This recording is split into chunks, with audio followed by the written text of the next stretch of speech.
Shalom, everybody. Today I'm here with Pinchas Gerber. Welcome, Pinchas. And Pinchas, Hi, how are you? introduce yourself, please, to our community. I'm Pinchas Gerber. I'm a senior supervisor in the Department of Social Services for the Samarian Regional Council in Samaria, Israel. Right. So Shomron, Samaria, is the northern region where so much of our biblical heritage comes from. And Pinchas, you were explaining I'm not able to be there with you in person because of Corona right now. But what would I be looking at if I was with you in the Shomron today? Well, one of the things is that the people, when they come to the area, they see tremendous expanses of land, mountains, hills, valleys. And one of the things that I like showing people when I take them to a mountaintop, I tell them just to look around, and you have the breeze, the cold air coming at you. And I ask them, well, what do you see? And they would see a mountain, some stones.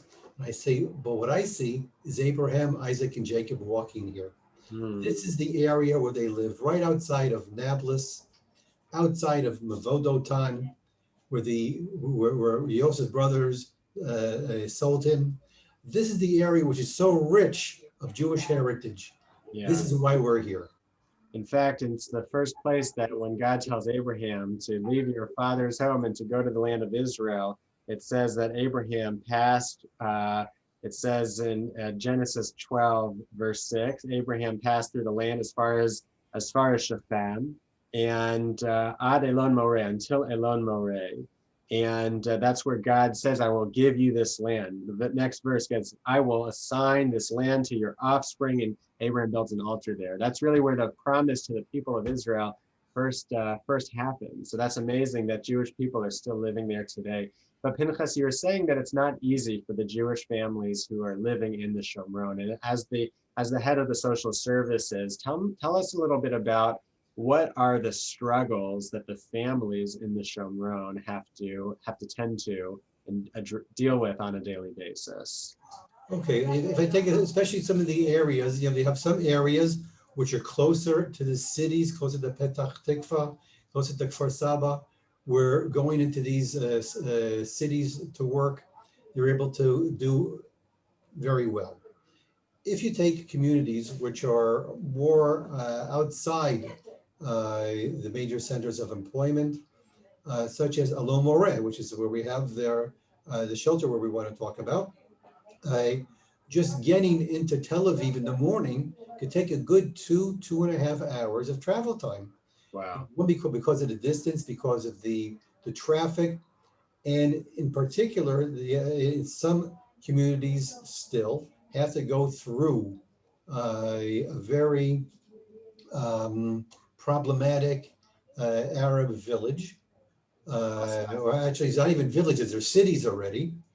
And that can be very disconcerting when the traffic is moving very slowly and you're a woman or you're a man, go with your children in the car and just feeling very unease because of the situation there.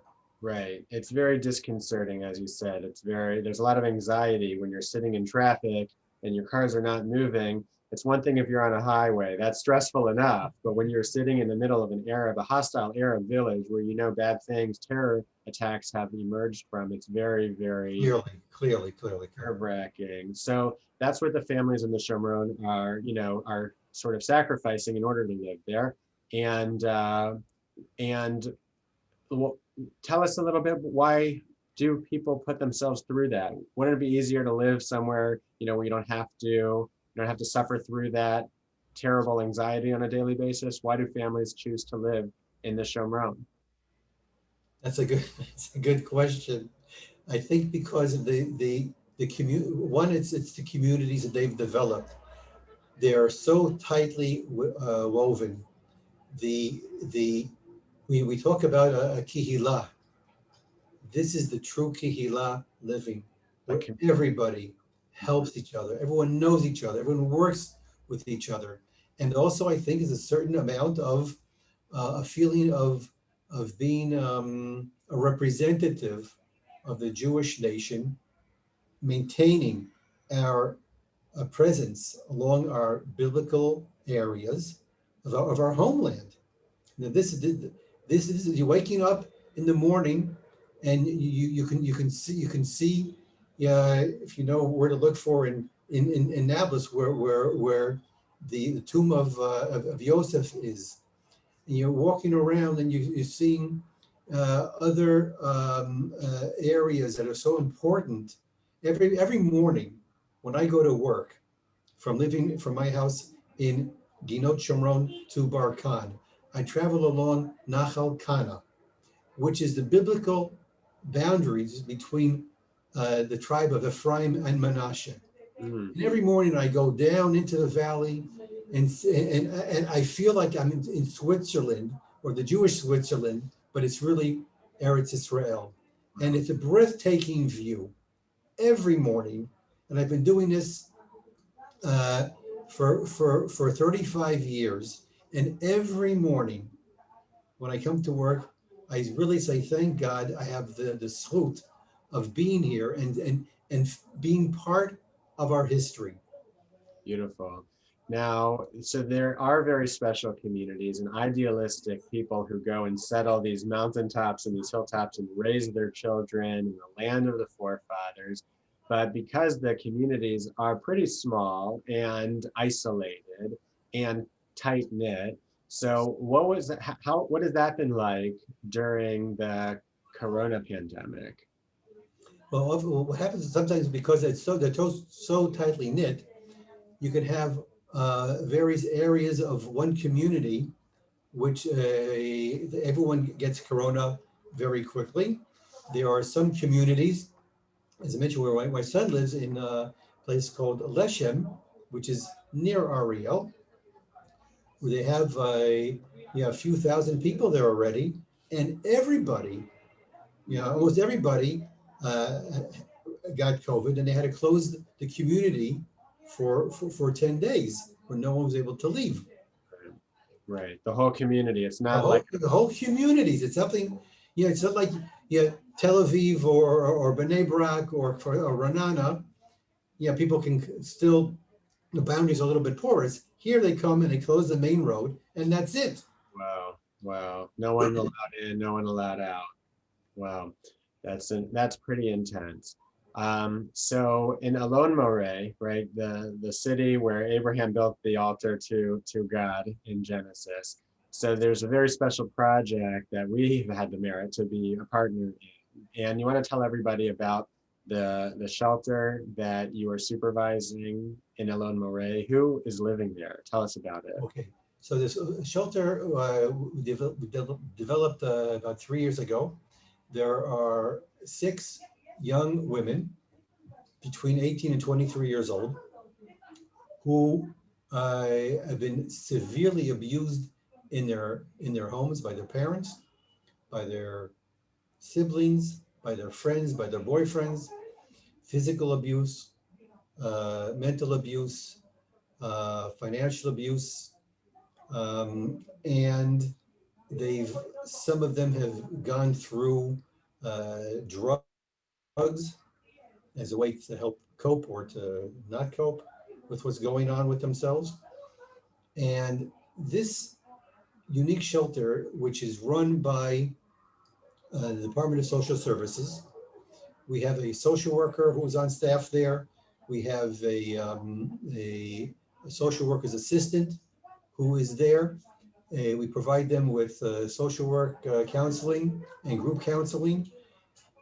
But more than that, we give them a home. We give them a bed. We give them a room where they have to learn how to make their own meals, how to clean up their own meals, how to put clothes in the washing machine, how to go to work. And not only to go to work, we help them to continue working by giving them the support and the encouragement. And I would also say the love that they haven't received from their parents. We can't compete with that role that was so crucial in in the development and in their nurturing process, but they see people who really are genuinely concerned, Mm, who are doing everything possible to help them. And they're not an easy group of, of young girls to deal with. right. They have had so many experiences that I haven't had in my life, but we're helping them to change, to understand that they can do it by giving them the confidence, which is so crucial for Right. them. Well, that's really amazing because, like you said, you're not doing it in any regular kind of ordinary place, but you're doing it specifically in a special place where Abraham was, where he was really the first in the Bible to demonstrate compassion and love for strangers and for his family. And because you're doing that in Elon Moreh, it's really an honor of ours to be able to participate and to support your efforts and Thank you very support much. this battered women's shelter in Elon Moreh. It's I just hope that you should continue to be successful in changing lives for the future of the Jewish people, and we should be able just to continue to help you. Anybody who's watching this who's moved to support, there's a link below your screen to donate to the women's shelter in Elon Moreh. And thank you for all of your support. And thank you, Pinchas, for all that you do. Okay, thank you very much.